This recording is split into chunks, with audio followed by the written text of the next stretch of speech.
You have all come to know that yesterday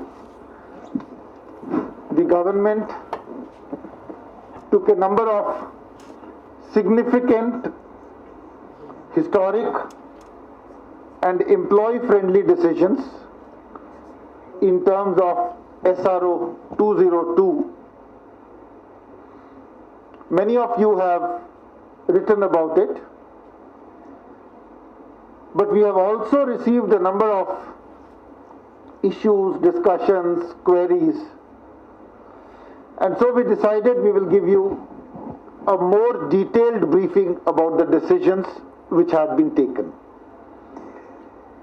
You are aware that the Administrative Council met yesterday under the chairmanship of the Lieutenant Governor Shri G.C. Murmu, where it took a number of historic and employee-friendly decisions. Now, what are these decisions? One,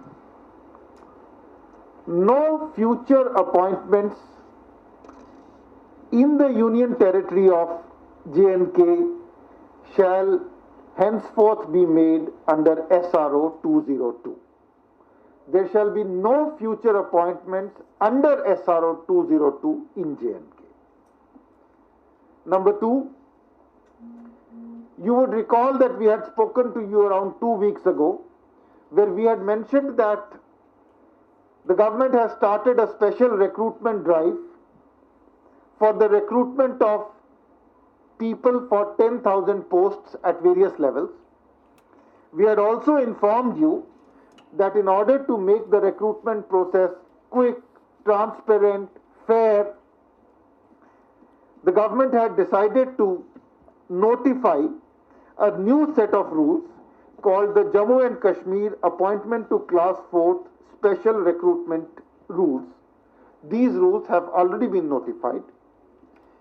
These rules have also been amended to make sure that SRO 202 will not be applicable to these appointments. There are a number of cases where vacancies have already been referred to recruitment agencies. Now, whenever vacancies have been referred to recruitment agencies, they may be at different stages.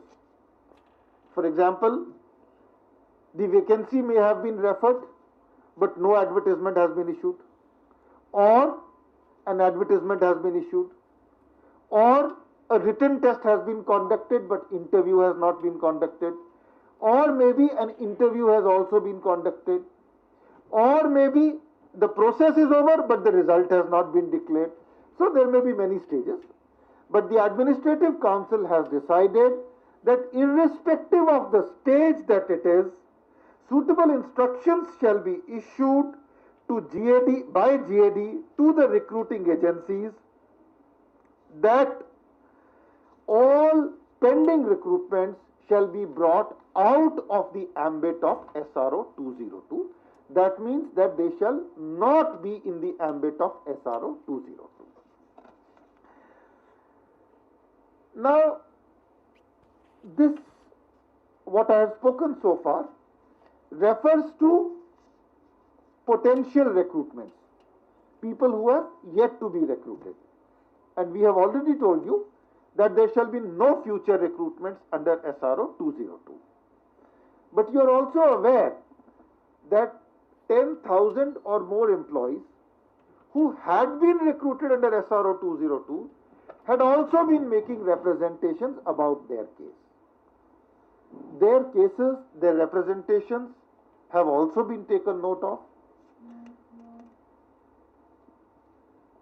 The government set up a committee and employee-friendly decisions have been taken in their case also.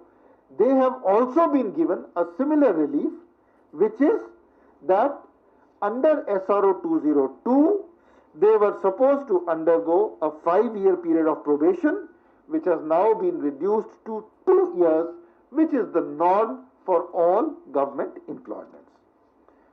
So SRO 202 appointees will also be eligible like their other counterparts in the government for all other benefits. In that sense, the perceived sense of discrimination and inequity has been ended, it has been removed, and SRO 202 appointees, wherever they exist in government, have been brought at par with their normal counterparts in the government. These decisions are historic. They are extremely beneficial to the unemployed youth. They address the aspirations of the unemployed youth. Taken together with the recently announced decision of starting large-scale recruitment and fast-tracking them in a transparent manner, taken together, these two decisions represent extremely youth-friendly decisions. I have also explained to you how the existing employees in the government will stand to benefit. So all consequential appointments in rules, etc., which need to be made, are going to be made. And I must emphasize this fact that these decisions have been taken by the Administrative Council under the chairmanship of the Honorable Lieutenant Governor at a time of extreme crisis, when state governments and UT governments throughout the country are actually deferring or reducing emoluments. They are deferring even approved emoluments to a large number of employees, but keeping in view the people-friendliness nature of this decision, the Administrative Council has taken an unprecedented and historic decision in approving this set of decision, notwithstanding the crores of rupees that will have to be additionally spent in implementing this decision.